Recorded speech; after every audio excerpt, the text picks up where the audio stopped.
Bonjour à tous, c'est Geoffrey, j'espère que vous allez bien. Alors, aujourd'hui, on va voir pourquoi est-ce que la chrononutrition, elle est mieux que le régime paléo. Alors, la différence entre les deux, qu'est-ce que c'est le régime paléo? Alors, paléo comme chrono, ce sont deux méthodes. Ce ne sont pas des régimes, ce ne sont pas des choses que l'on fait pendant 2 semaines pour ensuite arrêter et revenir à ce qu'on faisait avant. Non, ce sont des changements d'habitude qui s'opèrent à long terme.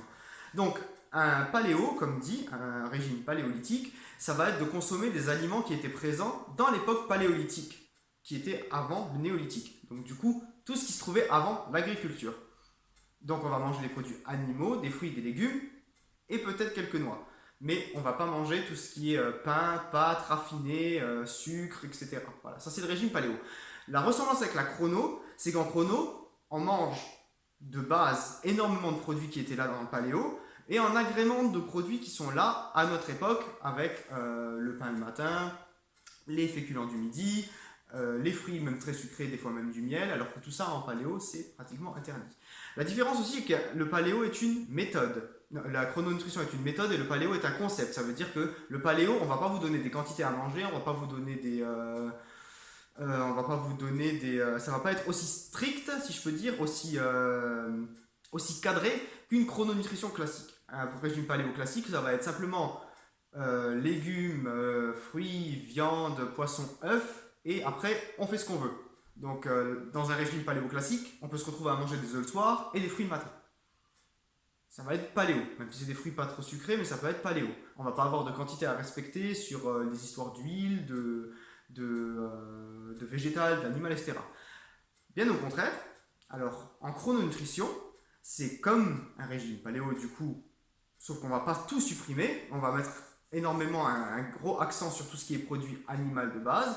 On va juste rajouter aussi les produits laitiers mais qui ne contiennent plus de lactose, donc le fromage qu'on va manger le matin. Et surtout, on va voir que les aliments ne se mangent pas n'importe quand, à n'importe quelle heure, à n'importe quel moment et surtout à n'importe quelle quantité. C'est la principale différence. Ça veut dire que le paléo, ça va plutôt être un espèce de brouillon, un concept, alors que la chrono, ça va être quelque chose de cadré, de vraiment supervisé. On va se superviser soi-même, ça va être un programme clean. Alors la différence, ça va être déjà le petit-déj. Le matin, en chrono, on mange du fromage, alors qu'en paléo, on interdit complètement les produits laitiers. Pourquoi? Parce que c'est un concept. En chrono, on interdit les produits laitiers qui sont inutiles, comme le lait, les yaourts et tout ce qui contient du lait encore cru. Et on va préférer manger du fromage, qui est un produit laitier fermenté et qui ne contient absolument plus de traces de lactose. Voilà. Donc on va manger ça, en plus ce produit laitier, en chrononutrition, on va le manger le matin.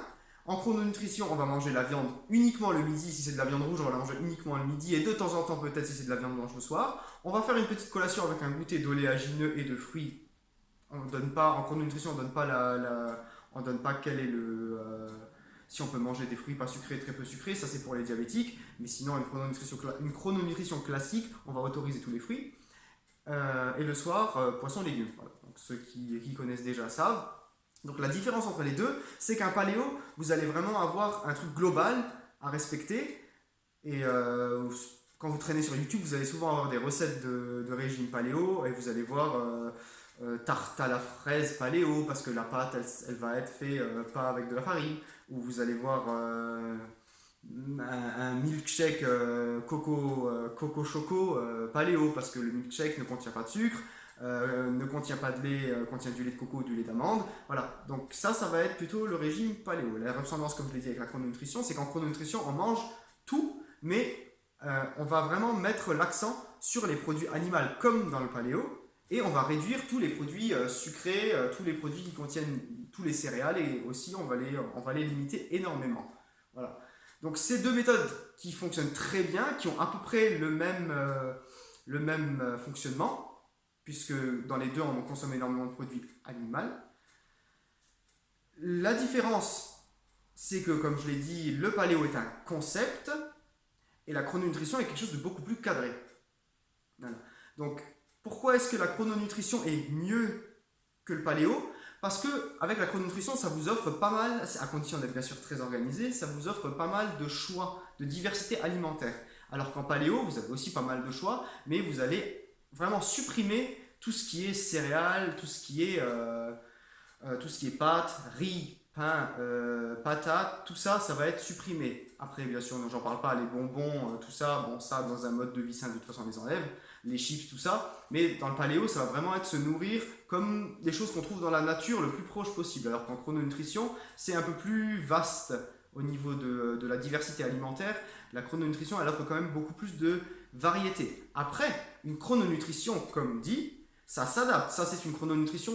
On parle toujours d'une chrononutrition de base avec pain, beurre et fromage le matin, ou pain, huile d'olive et fromage le matin, viande et féculents le midi, un goûter uniquement végétal en fin de journée, et poisson légumes le soir. Ça, c'est vraiment la base.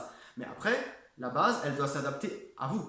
Donc ça veut dire que si vous voulez faire une chrononutrition type paléo, ça veut dire, par exemple, vraiment, le matin, enlever le pain. Je ne dis pas qu'il faut le faire. Je dis que c'est possible de le faire dans certains cas, attention. D'enlever le pain le matin, le midi de manger que des légumes à la place des féculents, la collation, prendre une barre de prot ou faire une collation uniquement végétale mais enlever les fruits sucrés et le soir poisson légumes ou on enlève les légumes, tout dépend. C'est faisable. En fait, une chrononutrition, mis à part le fait de manger du fromage, en fait, en chrononutrition, ce qu'il y a, c'est qu'on va s'intéresser à comment fonctionne le corps. On va pas simplement s'intéresser, comme en paléo, à éjecter tous les produits qui vont pas, simplement en disant non, stop, il y a du gluten dedans, non, stop, il y a du lactose dedans. On va chercher à savoir quels produits sont bons, à quel moment et en quelle quantité. Ça veut dire que le fromage, c'est un produit laitier interdit en paléo. En chrono, on va le prendre parce qu'il ne contient pas de lactose, il contient énormément de gras saturés, c'est pour ça qu'on va le prendre. Parce qu'il contient effectivement beaucoup de gras saturés, on va le prendre, on va le mettre le matin. Voilà. Donc la différence ou la ressemblance, enfin les deux régimes, enfin les deux méthodes sont très bien. Vous pouvez très bien prendre une chrononutrition et l'adapter version paléo.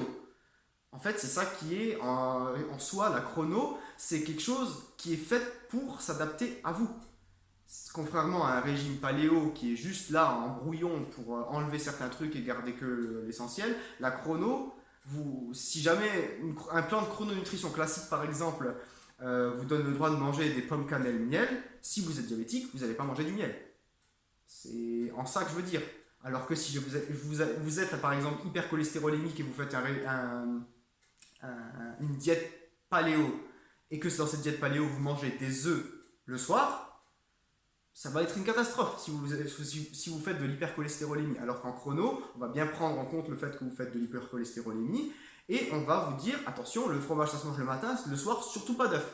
Et même le matin, même le midi, surtout pas d'abat si c'est de la viande. Voilà, parce que ça va tenir compte de votre propre rythme, que vous soyez diabétique, hypercholestérolémique, problème de thyroïde, etc., etc. En cela, on peut dire que la chrononutrition est plus cadrée et donc mieux qu'un régime paléo classique. Voilà, j'espère que j'ai été assez clair dans mes explications, j'espère que vous avez aimé la vidéo. Alors, je fais des consultations, vous pouvez m'envoyer un mail pour me poser des questions aussi. Je réponds toujours aux commentaires, ou je les aime, tout dépend si vous posez une question ou pas. Voilà, et je vous souhaite du coup une bonne journée. Au revoir.